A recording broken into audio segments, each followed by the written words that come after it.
Good evening. I'm Joni Ernst. As a mother, a soldier, and a newly elected senator from the great state of Iowa, I am proud to speak with you tonight. A few moments ago, we heard the President lay out his vision for the year to come. Even if we may not always agree, it's important to hear different points of view in this great country. We appreciate the President sharing his. Tonight, though, rather than respond to a speech, I'd like to talk about your priorities. I'd like to have a conversation about the new Republican Congress you just elected and how we plan to make Washington focus on your concerns again. We heard the message you sent in November, loud and clear, and now we're getting to work to change the direction Washington has been taking our country. The new Republican Congress also understands how difficult these past 6 years have been.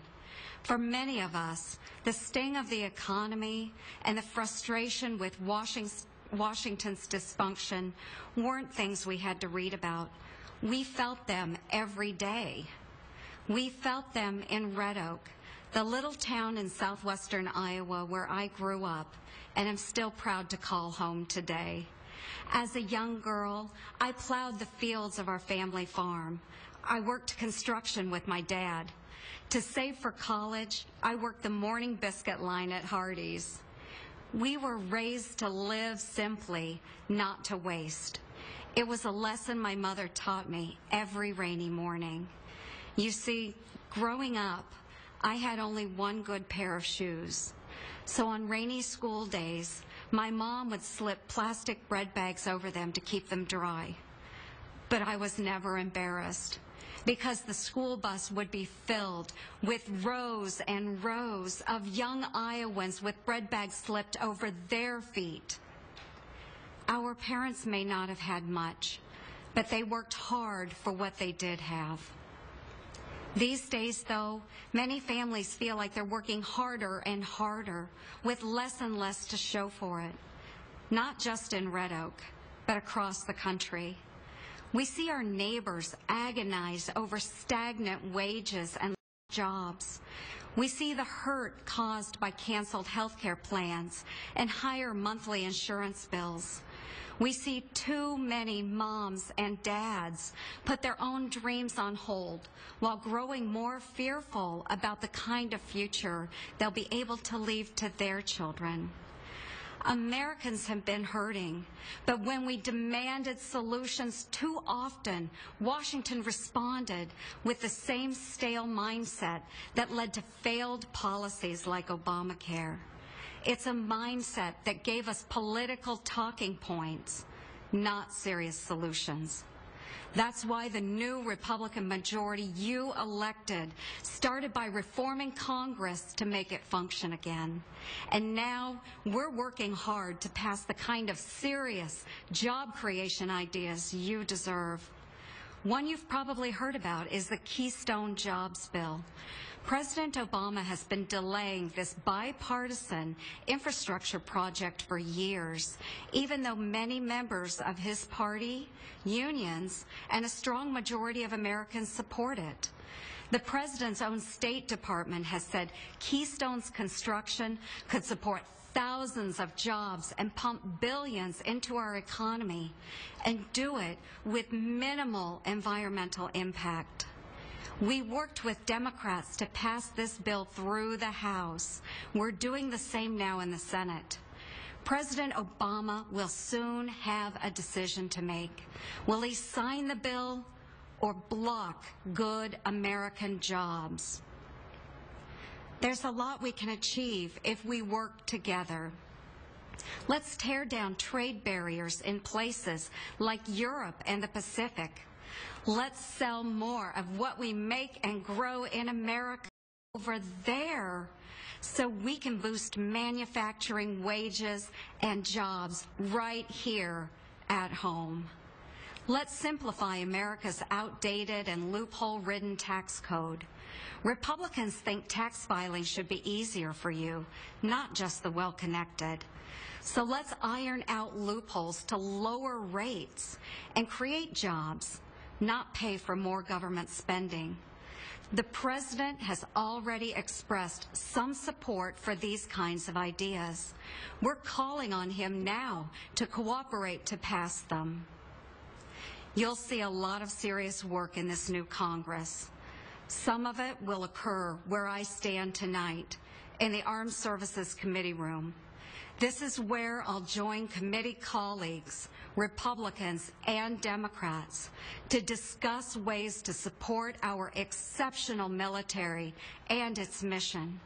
This is where we'll debate strategies to confront terrorism and the threats posed by Al-Qaeda, ISIL, and those radicalized by them. We know threats like these can't just be wished away. We've been reminded of terrorism's reach, both at home and abroad, most recently in France and Nigeria, but also in places like Canada and Australia. Our hearts go out to all the innocent victims of terrorism and their loved ones. We can only imagine the depth of their grief. For 2 decades, I've proudly worn our nation's uniform, today as a lieutenant colonel in the Iowa Army National Guard. While deployed overseas with some of America's finest men and women, I've seen just how dangerous these kinds of threats can be. The forces of violence and oppression don't care about the innocent. We need a comprehensive plan to defeat them. We must also honor America's veterans. These men and women have sacrificed so much in defense of our freedoms and our way of life.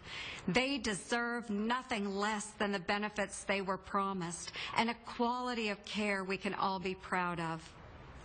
These are important issues the new Congress plans to address. We'll also keep fighting to repeal and replace a health care law that's hurt so many hardworking families. We'll work to correct executive overreach. We'll propose ideas that aim to cut wasteful spending and balance the budget with meaningful reforms, not higher taxes like the President has proposed. We'll advance solutions to prevent the kind of cyber attacks we've seen recently. We'll work to confront Iran's nuclear ambitions. And we'll defend life because protecting our most vulnerable is an important measure of any society. Congress is back to work on your behalf, ready to make Washington focus on your concerns again. We know America faces big challenges, but history has shown there's nothing our nation and our people can't accomplish. Just look at my parents and grandparents. They had very little to call their own except the sweat on their brow and the dirt on their hands. But they worked, they sacrificed, and they dreamed big dreams for their children and grandchildren. And because they did, an ordinary eye like me has had some truly extraordinary opportunities. Because they showed me that you don't need to come from wealth or privilege to make a difference. You just need the freedom to dream big and a whole lot of hard work. The new Republican Congress you elected is working to make Washington understand that too. And with a little cooperation from the President, we can get Washington working again. Thank you for allowing me to speak with you tonight.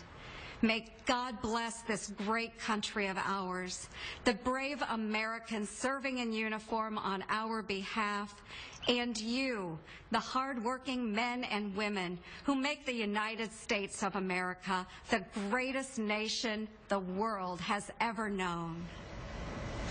Joni Ernst.